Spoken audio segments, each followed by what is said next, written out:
बिस्मिल्लाहिर्रहमानिर्रहीम, अस्सलाम वालेकुम। M studios, Mohammad Suhaib, equilibria session 2 titration curves आज हमने डिस्कस करना है। और डिस्कस करने से पहले एक चीज़ अच्छे से सुन लीजिए। Titration curves previously it was in A2। अब क्या हुआ है, आपको P4 में पास्ट पेपर्स में इसके बहुत सारे क्वेश्चंस मिल जाएंगे टाइट्रेशन कर्व्स के, लेकिन अब ये टॉपिक चला गया है AS में।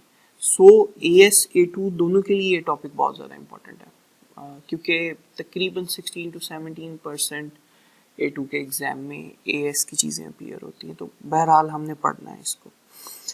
टाइट्रेशन कर्व्स, उसमें सबसे पहले देखें दो चीज़ें हैं इसमें, interpret and draw titration curves. होती क्या है टाइट्रेशन कर्व्स? दूसरी चीज़ ये है कि चॉइस ऑफ राइट इंडिकेटर। ठीक है, एक सिंपल टाइट्रेशन है जो हम लोग लैब में करते रहे और बहुत सारे स्टूडेंट्स मेरे साथ करते रहे, और हम आपको याद होगा, बात तो पुरानी होगी A2 वालों के लिए, लेकिन सिंगल ड्रॉप के साथ हम कलर चेंज लेकर आते थे। What I have told you कि you'll have to master that skill that with single drop आपका कलर चेंज आना चाहिए। उसको भी हम थोड़ा सा डिस्कस करेंगे अब यहाँ, उसकी सिग्निफिकेंस है एक। हम नहीं करते वैसे। अब मैंने क्या किया, मैंने यहाँ इसको जरा गौर से देखिए, ब्यूरेट फिल कर लिया HCl से, राइट, फिल कर लिया ऊपर से नीचे तक सारा। और मैंने जो हमारी टाइट्रेशन फ्लास्क है उसको NaOH उसमें 20 सेंटीमीटर क्यूब मैंने फिल कर दिया। एक प्रॉप डाल दिया, वो प्रॉप किसका है, वो pH मीटर का है। This is pH meter. ठीक है, अच्छा pH मीटर। अब what I am doing, I am adding HCl drop wise and I am recording the pH। मैं एक टेबल बना लूंगा यहाँ हम एक लेट्स से टेबल बना लेते हैं। उस टेबल में उसके 2 कॉलम्स हो जाएंगे, राइट, और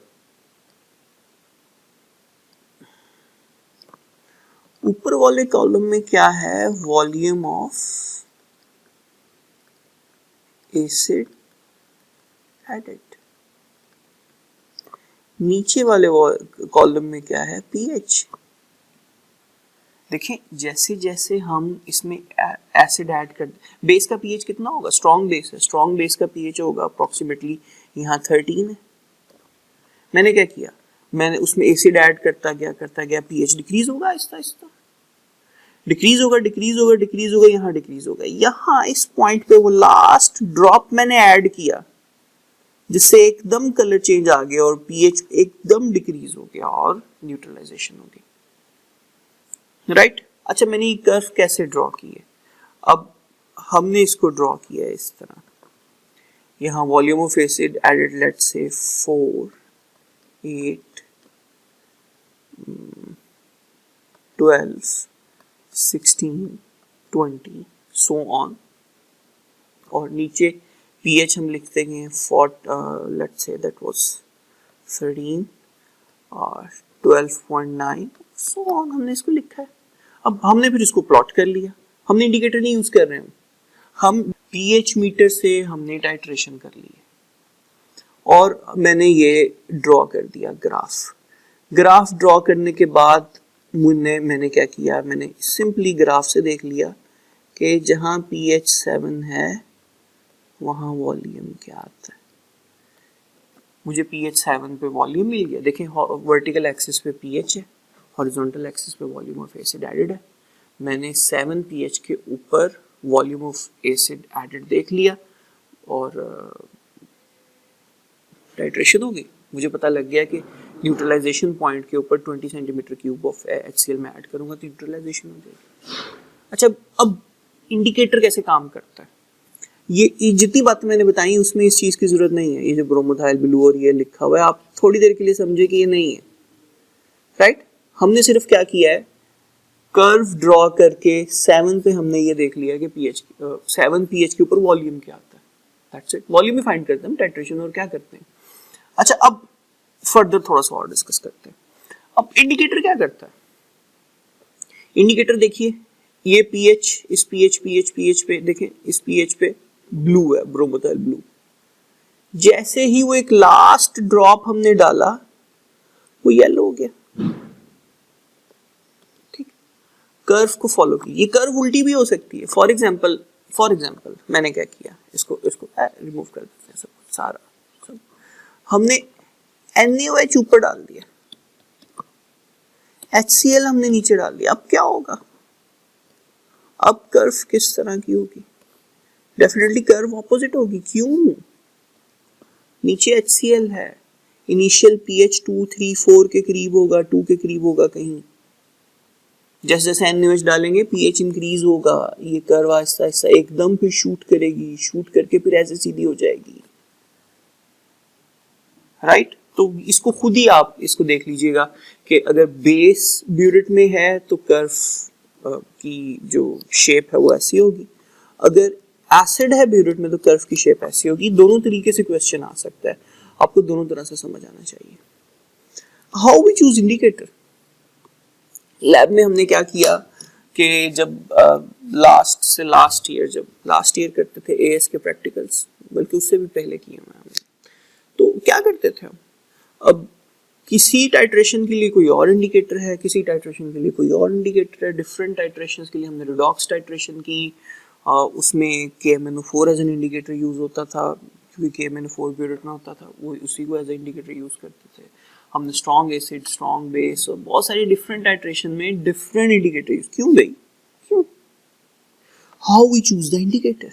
हमने क्या करना है, हमने ये जो कर्व है, ये यहां से यहां तक एक डिप्रेशन आया, ठीक है। अगर ये इस तरह होगी तो हम कहेंगे एकदम pH शूट किया है, राइट। ये इस तरह है, एक डिप्रेशन आया। हमने क्या करना है, जो वर्टिकल कॉलम है उसका मिड पॉइंट देखना है, वो कहाँ लाए कर रहा है, और फिर हम यहाँ इंडिकेटर की तरफ चले जाएंगे। फिर हम इंडिकेटर चूज करेंगे। देखें इसका मिड पॉइंट कहाँ आ रहा है, तकरीबन 7 पे आ रहा है। हमने यहाँ इंडिकेटर देखना है। मिथाइल वॉयलेट कलर चेंज करता है 0.8 पे, right. Methyl yellow colour change करता है 3.5 पे, 3.7, 4, 4.5, 5.17। This is bromothymol blue. This is how we will choose the indicator. हमने क्या किया, व्हाट आई हैव डन, मैंने यहाँ वर्टिकल कॉलम देख लिया, उसका मिड पॉइंट लिया, मिड पॉइंट 7 pH पे आ रहा है, मुझे वो इंडिकेटर चाहिए जो 7 पे कलर चेंज करता है, ब्रोमोथाइल ब्लू, ये हम यूज करेंगे। This indicator will give us exact result. ज्यादा डेप्थ में नहीं जाना, इतनी बात याद रखना। अच्छा नहीं, मैंने फिनोथिलीन यूज किया। फिनोथिलीन क्या करता है, उसका जो एंड पॉइंट आ रहा है 9.3 पे आ रहा है। अब अगर मैं इसी टाइट्रेशन के लिए is phenolphthalein a suitable indicator, उसको भी देख लेते हैं। No, phenolphthalein is not a suitable indicator. क्यों? हमारा जो इस वर्टिकल कॉलम का मिड पॉइंट आ रहा है वो यहां आ रहा है। फिनोथिलीन इस रेंज में कलर चेंज करता है, वो 8.2 पे जाके कलर चेंज करता है। तो better indicator is bromothymol blue. pH याद करने की जरूरत नहीं, इंडिकेटर के नाम याद करने की जरूरत नहीं। They will give you the table, उस टेबल में से आपने डिसाइड करना है, चूज करना है कौन सा इंडिकेटर यूज करना है। एक स्टेप और आगे चलते हैं। अच्छा सॉरी, एक बात बताना मैं भूल गया। What is this? क्या क्या है ये? किस किस चीज को टाइट्रेट किया है हमने? ठीक है, किस चीज को टाइट्रेट किया है? हमारे पास यहाँ एक स्ट्रॉन्ग एसिड है,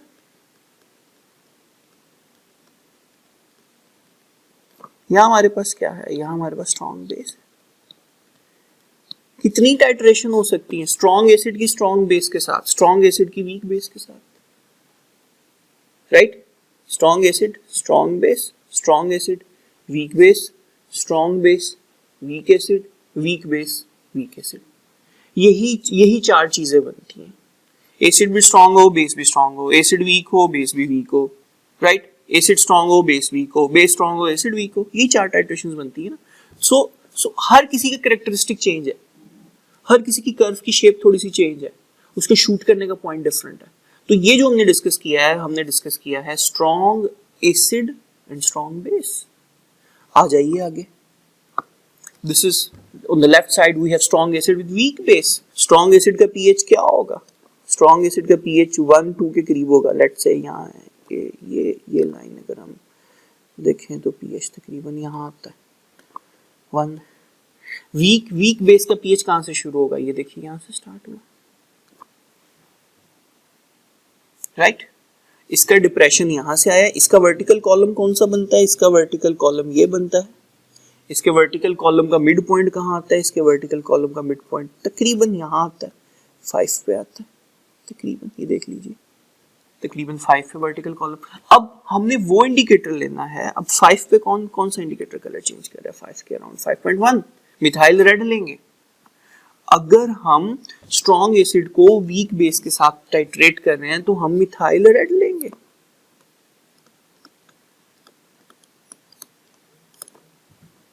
this is how we will choose the indicator. आगे आ जाइए, weak acids with strong base. Weak acid with strong base कर लेते हैं.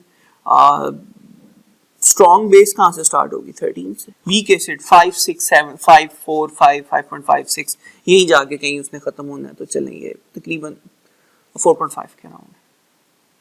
इसकी कर्व का देखो, एसिड और बेस दोनों स्ट्रॉन्ग थे तो मिड पॉइंट 7 पे आया.